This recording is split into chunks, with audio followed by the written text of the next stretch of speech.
Hi everyone, I'm Allie and welcome to my channel. I have been calling this apartment home for the last 3 years, and in that time I have done a lot of experimenting with DIY, renter-friendly hacks, as well as just cool room makeovers or things that I think that you need to try in your own rental, including this board and batten wall that you see behind me, which is still by far one of my favorite renter hacks. So I thought, because I've been doing all of these throughout my apartment, why not bring them all together into one place, kind of like the encyclopedia of renter-friendly hacks that I have attempted. So I have a lot of really fun renter-friendly DIYs and ideas for you, so you're gonna wanna watch through the entire thing. So let's go to the very first hack. One of my favorite renter hacks of all times is removable wallpaper. It comes in so many different varieties and styles, and I just love it. What you need to do is just measure the space that you're going to put it in and cut it down to size, making sure that you're matching up the pattern as you cut each piece. Then I even used a level to help me install this on the wall to make it more vertical. And I stuck it at the top first and then slowly began peeling away the backing on the removable wallpaper until it fit into place. And then I just repeated that, making sure I lined up the pattern each time as I applied it. And for any sort of corner or edging, I like to use a potty knife and then go over it very, very gently with a utility knife to cut off the excess, being sure not to damage the wall.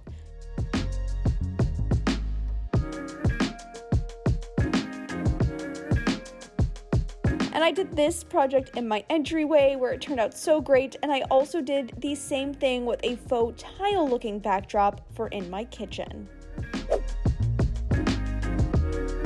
This is a fantastic way to bring in some trends as well as bringing in some style to your space is by using beadboard. You can buy sheets like this at the hardware store.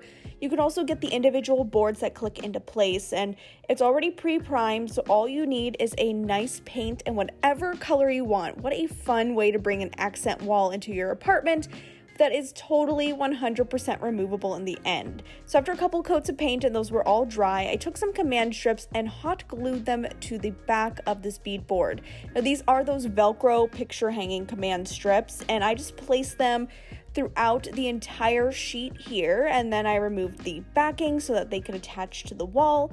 And here you can see me adding them underneath that wallpaper I just showed you how I installed, and it really just completes the look. You can do this in all sorts of sizes and places. It comes in an 8-foot long sheet, so it's really a versatile and fun project.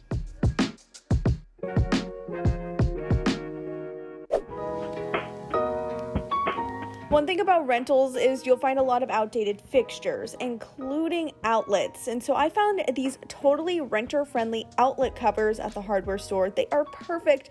They hide the ugly beige outlet that's existing when you move in, and it helps you match any sort of removable wallpaper you add or any sort of decor, and it just updates and modernizes the look of the apartment. You could also switch out the plates with your normal standard plates as well, but I loved those renter-friendly ones that cover up the outlet socket completely. As we all know, this is my favorite project that I've ever done, my board and batten wall. What a transformation. The very first thing that you need to do is clean the wall that you're going to be installing this on. This is just the best way to stick and make sure it does not peel down and stays up for an extended period of time. Then you're going to want to measure the wall or walls that you're going to be installing your board and batten from. If you hop over to the video where this tutorial is from, I also have the full math equation to figuring out exactly how to space the boards. That will be linked in the description box. I found the easiest and best way to do this on a budget, as well as if you have a smaller vehicle, can't transport large material, is by using removable contact paper. So I cut the removable contact paper down to the appropriate height on the wall, which I was doing 4-foot tall boards, so I cut my paper down to 4 feet, and then trimmed off a little bit of the excess. This will be the space that fills in the gaps between the boards on the wall, and you do want to make this ever so slightly wider than the boards, but not where it's just completely touching, because you're going to need room for a command strip to stick to the wall as well. You'll kind of see what I'm doing as I go throughout right here. So then I applied those contact paper pieces to the wall, and essentially this is going to allow you to paint the wall without actually painting the wall because you're covering it up. It is just a cool renter-friendly hack as a way to paint if your lease tells you that you're not allowed, like mine does. So as you can see at the end here, you can see the little gaps that I left between each of the contact paper pieces. That way I would have room for those picture hanging command strips. I just love these. These are like the most versatile, renter-friendly thing that you could possibly have, just like that beadboard backing.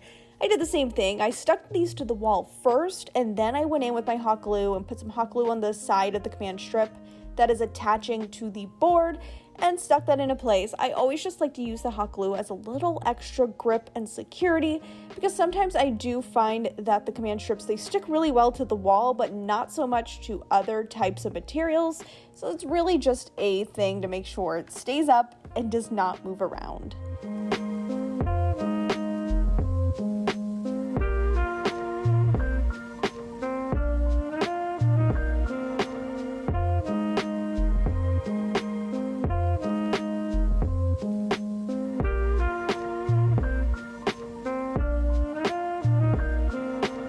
Now, I love this project because you also don't need any power tools. These boards came as a 4-foot size at Lowe's. They're just the project boards that you can find.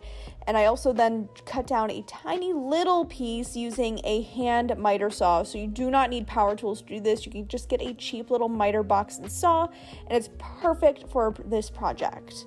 Now, this step is totally optional, but I went in with some caulking to really seal in and make this look like I actually installed it on the wall. Now, if you noticed, the contact paper did overlap underneath the boards just a little bit, and that was because I knew I was going to be doing this step, and I didn't want the caulking to get onto the wall itself. It was just another little barrier of protecting the wall. Once that had all dried, I taped off the wall, and now it's time for painting. You are going to want to start with a really good primer for this project because the contact paper is not an absorbent surface and it's shiny, so it's not really going to want to hold latex paint if you only put the paint on there. So you're going to want a really good strong bond primer, and I even did 2 coats of this before I moved on to my paint color. You could pick whatever color you possibly wanted for this project, but because my apartment is gloomy and gray, I just went with a warmer white shade, and I think it looked really nice.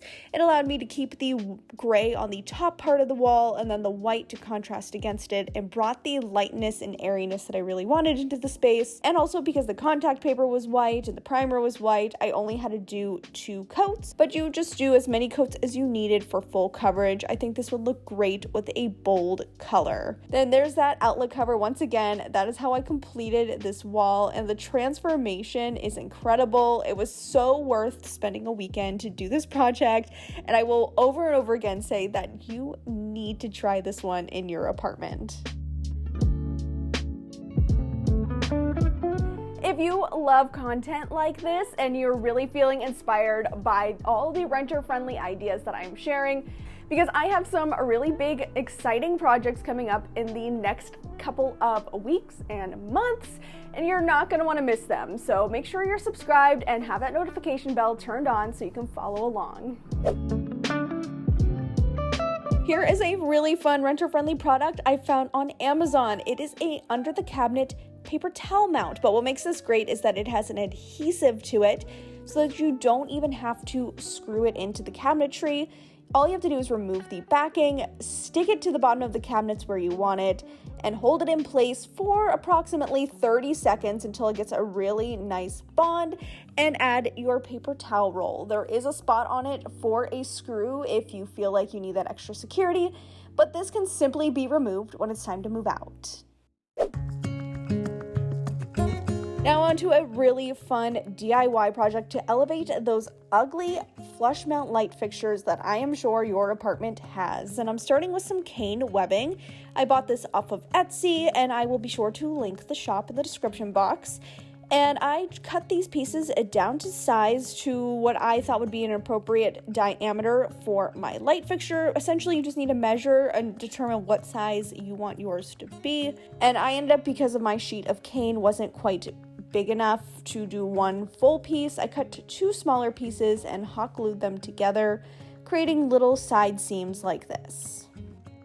To finish off the rough edges of the cane, I'm using some of that veneer edging and an iron, and I'm just simply heating up the iron to the settings that the box says for the veneer edging, and using that to press the veneer into place on top of the cane, and it just really finishes the whole thing off. You could totally paint this edging strip after you're done ironing it on, or you could leave it like this for the natural look, which is what I decided to do. And then I just took some hot glue and completed the cylinder. Now, in order to make this a renter-friendly solution to mount on the ceiling, you're going to need some of these eye hooks. And I glued one in where you'd see each of those seams on our little lampshade that we're creating. Then to hang it on the ceiling, you're going to need the corresponding hooks for the eyes to attach to. And I just screwed those into the ceiling like so. And then it's simply, all you have to do is line up the little hooks and the eyes, and you have a perfect little cover to hide your ugly flush mount light fixture.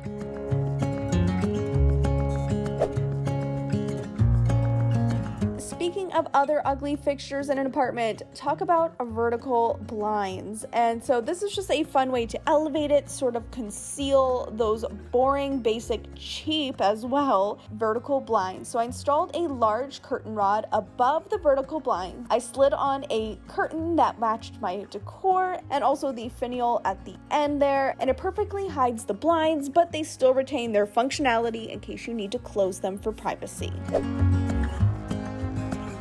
And if there's other types of fixtures that you need to hide in your apartment, let's say like this phone jack right here, you can hide it with a large canvas or picture frame, or what I ended up upgrading that canvas to were some shelves that I was able to just quickly install in my dining room. It hides the phone jack, and I was able to bring in a little extra style and a place for my very large pothos plant.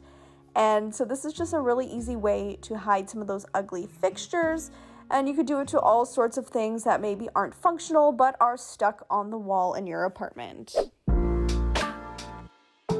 Something that maybe seems unusual but I love to do is adding a rug on top of carpet. And you always want to start with a rug pad because this is going to ensure that that rug doesn't shift and move around, but it truly elevates the look of your apartment. It brings in that personal touch that you need. It just breaks up that wall-to-wall carpet that's sometimes just not the cutest, or even covers it up if it's looking old or dingy from previous tenants.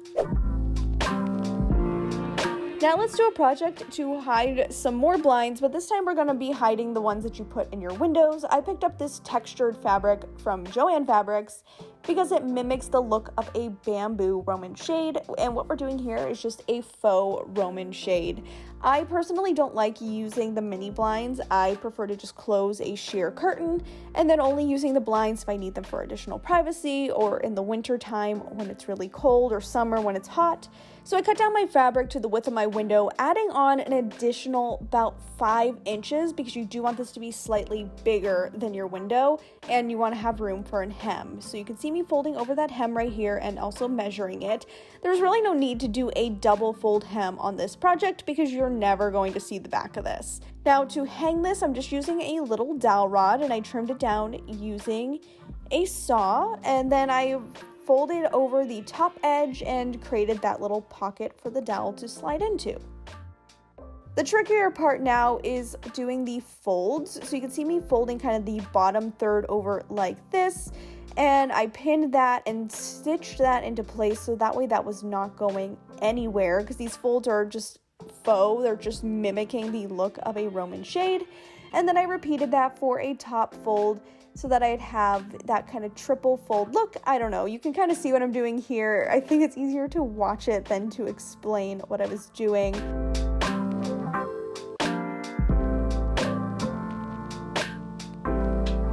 Then you simply just need some command strips with some hooks on the end, and I went with the clear ones because you're not really going to see them, and attach them on the outer edges of your window You're also going to want to put your blinds up and then install your faux Roman shade. And let me tell you, it just elevates the look of the room. Looks so much better than those blinds. And then you add some sheer curtains over top, and I just absolutely love the look of this. And it was just a simple, easy sewing project that you could probably even do with just some hot glue if you don't have a sewing machine. And if you liked that renter hack or any of the ones that you've seen here, don't forget to hit that like button. That really is the best way to help my channel grow. Another really great renter-friendly product is this battery-operated picture light. It came with a really easy guide to install it on the wall, and I loved it in this black finish is what I bought it in. However, I ultimately decided I'd prefer it in gold. You can buy them in gold, but I wanted to make it into a DIY project, so I used some antique gold rub and buff and used that to turn it into a lovely gold-looking fixture. And I love how this turns out because not only does it add an extra light source, you don't have to worry about wiring, and it just elevates a gallery wall and looks so pretty. Also bonus because I love that it is remote operated and you can set it on a timer. Here's another flush mount light hack, and what I did was take a basket, flipped it over, and cut off the bottom to the size of the lamp that I'm adhering this to. As an optional step, you could add some wires for extra security. I found I did not need to do that, and all I had to do was pop that right on over the existing lampshade, and it just changed the look of this light completely, and nobody would ever know that it was once a basket. And if your apartment comes with a covered balcony, here's a really easy way to add some privacy. I installed some of these eye hooks to the top and bottom of my balcony on both sides. And it does help to use some pliers just to get that into the wood if you do have a wood balcony. Then I took some clothesline and I did some knots that would really tie these onto these latches like so. If you want to see the full tutorial, it's very, very cringy in this video. I will link my original patio makeover so you can check out the step-by-step instructions on how to do these knots. You can kind of watch with the video as well to follow along with what I'm doing. I then clasped the latch onto the eye hook on the bottom and then strung it through the other side, pulling very, very tightly. And as I did that, I then did another knot. This one will allow you to slide the clothesline and then pull it as tight as possible. This is how you get a perfect curtain that doesn't kind of hang in the middle. And so then I did that on the bottom and repeated that again on the top. I added on some sheer curtains, and this is a simple way to add some privacy, keep the bugs out at night, and enjoy your apartment patio throughout the summer months.